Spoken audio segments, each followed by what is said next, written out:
Muy buenas tardes, profesor. Mi nombre es Kenneth Alonso Santilli García. Soy estudiante de la carrera de Ingeniería Mecánica perteneciente al grupo 2M2.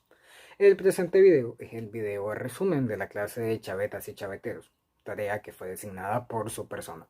Quiero comenzar por las definiciones. En sí, ¿qué es una chaveta? Una chaveta se puede definir como una pieza que está destinada a ser acoplada entre dos elementos con el objetivo o propósito de transmitir potencia a través de esto, potencia que puede ser tanto axial como de torsión, es decir, una potencia de movimiento y una potencia de rotación. Y en sí un chavetero, pues al momento de colocarse en uno de estos dos elementos, la chaveta siempre se coloca en el elemento que ya posee la fuerza. Ya voy a hablar después de los elementos, donde se puede colocar y todo eso. Pero por los momentos tengamos esto. Pues en este elemento en el que se va a colocar la chaveta, se le tiene que hacer una pequeña perforación, un agujero. Un agujero que tiene, en la que va a calzar la chaveta. A este agujero se le conoce como chavetero. Ahora, las chavetas. De las chavetas se tienen distintos tipos. Se comienzan a dividir los tipos dependiendo de cómo se colocan las chavetas. Las chavetas se pueden colocar tanto a tensión como sin tensión. ¿Cuál es la diferencia? Si se coloca una chaveta a tensión, se está buscando el objetivo, se tiene el objetivo de que esta chaveta vaya a poder transmitir tanto potencia axial como potencia de torsión. Para esta se utilizan más que todo las chavetas de cuña. Pero si se quiere sin tensión, esta chaveta lo único que está destinada a realizar es la transmisión de la potencia a través de la torsión.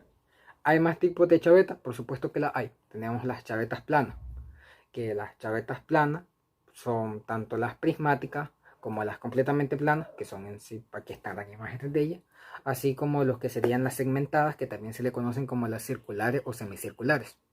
Todas estas tienen la característica que la cara que va a tener contacto entre los dos elementos está, como ya dice su nombre, completamente plano. También existe una variante de chaveta en la que hay inclinación. Esta inclinación se le tiene tanto a la chaveta como al chavetero. Y el objetivo de esto es evitar que exista juego y aumentar el ajuste entre estas dos. También quiero añadir las chavetas con cabezas o cabezales, los cuales pueden ser tanto con inclinación como planas. El objetivo del cabezal o de la cabeza es facilitar la extracción o la colocación de esta en el chavetero. Ya que estamos hablando de los tipos de chaveta que intentan mantener más ajuste, tenemos las chavetas fijadas por tornillos. Estas chavetas poseen agujeros o perforaciones tanto en la chaveta como en el chavetero, y el objetivo es que en estas dos se vaya a colocar un tornillo, el cual va a tener más sujetas las chavetas. El objetivo de esto es poder priorizar, garantizar un buen funcionamiento de la transmisión de potencia y en sí con esto poder asegurar de que la chaveta está cumpliendo bien su trabajo.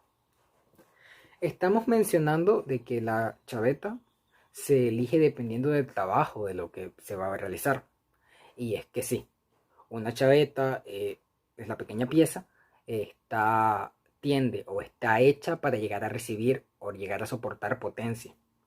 Por lo que dependiendo de la potencia que se vaya a utilizar, se puede utilizar una mayor o una menor cantidad de chaveta, o se requiere la utilización de una mayor o menor cantidad de chaveta. Pero esto no solo depende de la fuerza y de la potencia que se vaya a experimentar, también depende de los elementos en los que se esté trabajando. Ok, entonces tienen que ver los elementos en los que se trabaja, pero ¿en qué elementos se trabaja? Pues se trabaja en lo que es eje, también conocido como árbol, y cubo.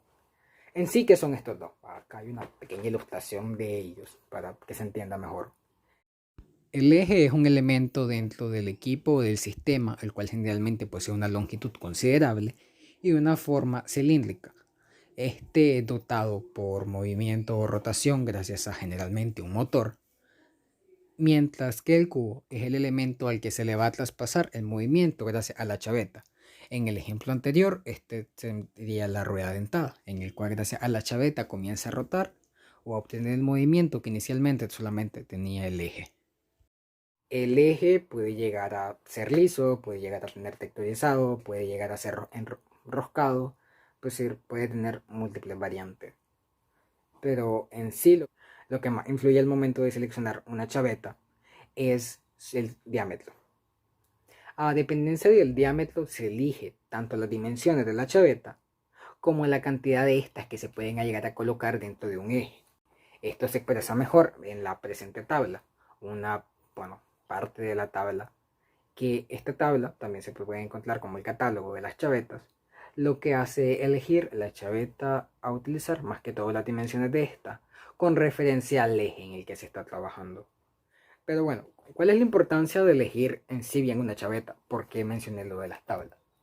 Porque cuando esto se realiza mal puede traer consecuencias muy graves a los elementos o al mecanismo. Por ejemplo, si nosotros tenemos una chaveta que no es capaz de resistir la potencia que se va a transmitir, esta chaveta puede llegar a perforarse, a fisurarse o a romperse, cosa que va a traer a corto o a largo plazo daños muy grandes a lo que es el mecanismo y al resto de elementos. ¿Qué pasa si una chaveta es más pequeña que su chavetero? Que también se tiene que tener en cuenta. Pues si una chaveta es más pequeña que un chavetero, va a existir un juego entre esta, un juego que va a provocar vibraciones. Y estas vibraciones pueden llegar a generar una fisura tanto en la chaveta como en los elementos con los que se está trabajando. Y si la chaveta es más grande que el chavetero, esta o va a entrar con demasiada tensión, una tensión o presión que puede llegar a romper tanto la chaveta como el chavetero, como simple y sencillamente puede no encajar o no embonar. Esto tendríamos una pérdida total, una pérdida tanto monetaria al momento de elegir una chaveta como de tiempo, porque en sí, durante todo el tiempo en el que no existe una chaveta, no se va a dar la transmisión de potencia y por ende el mecanismo va a estar quieto. De esto nos vamos con la duda. Ok, entonces, ¿cómo se hacen las chavetas? Las chavetas, lo normal es que se hagan en entorno. Se pueden hacer a través de otros métodos, como el fundición y después un posterior maquinado, o el mismo corte de una lámina a través de una fresa.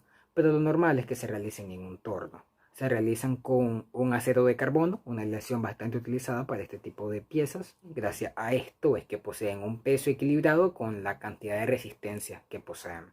Y en sí este sería el resumen del tema de chavetas y chaveteros. Espero que este contenido haya sido de su agrado.